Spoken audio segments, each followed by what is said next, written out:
U.S. President Barack Obama will arrive in Shanghai later tonight for the first leg of his 4-day visit to China. He will be in Shanghai for most of tomorrow and then go to Beijing for talks with Chinese President Hu Jintao on Tuesday.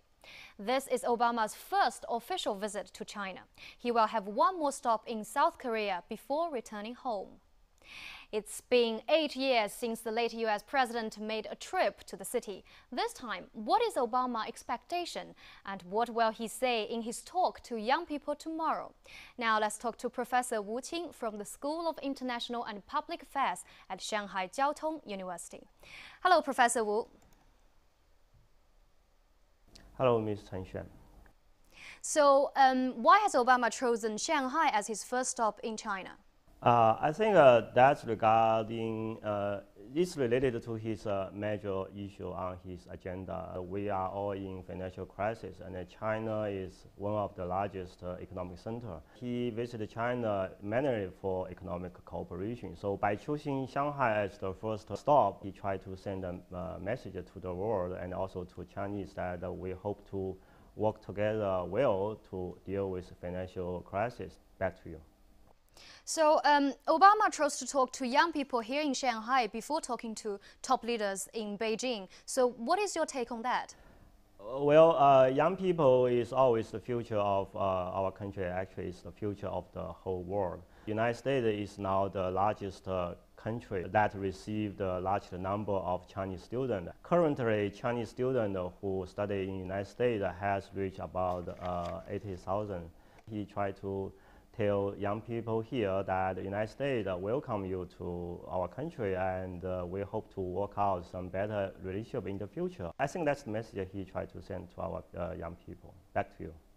Thank you, Professor Wu. Okay, that was Professor Wu Qing from the School of International and Public Affairs at Shanghai Jiaotong University. And Barack Obama is the fourth U.S. president to visit Shanghai while in office. Let's look back at what his predecessors have done to improve Sino-U.S. relations.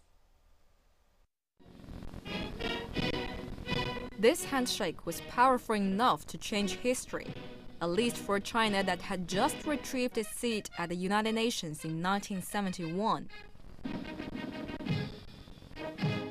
Richard Nixon was the first U.S. president to land in China for a state visit, and Shanghai witnessed the highlight of the meeting, the signing of the Shanghai Communique. The two countries signed an agreement in the city stating their intention to normalize diplomatic relations. Nixon's visit to China was indeed a breakthrough, but few concrete steps in relations followed right away. After all, the establishment of Sino-U.S. relations didn't officially happen until 1979.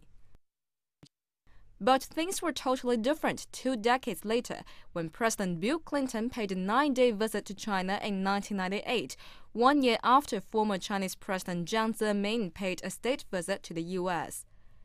Clinton's stay in Shanghai was no way similar to his predecessors. No agreements here, but more interaction with people. He attended a seminar at Shanghai Library and addressed the Chamber of Commerce. He talked to people at the Shanghai Securities Exchange and visited local communities. Moving into new homes, Gongxi, Gongxi. He also took part in a 15-minute radio program, chatting with local residents on the air. Now I'm getting nervous. 8 listeners called in during the program, asking about everything from education to transportation, from trade to environmental protection. Just 3 years after Clinton waved goodbye to Shanghai, another U.S. president, George W. Bush, touched down. By then, Shanghai had been through great changes. As an emerging economic center in Asia, the city hosted that year's APEC meetings. Bush was here with leaders from 20 other economies. The summit came just 1 month after the 9/11 terrorist attack in the U.S., which had largely dragged down the global economy. Leaders in Shanghai agreed to strengthen regional cooperation and free trade in order to help restore confidence. And they passed the Shanghai Accord, a roadmap for the world economy in the new century. Li Zengwen, ICS News.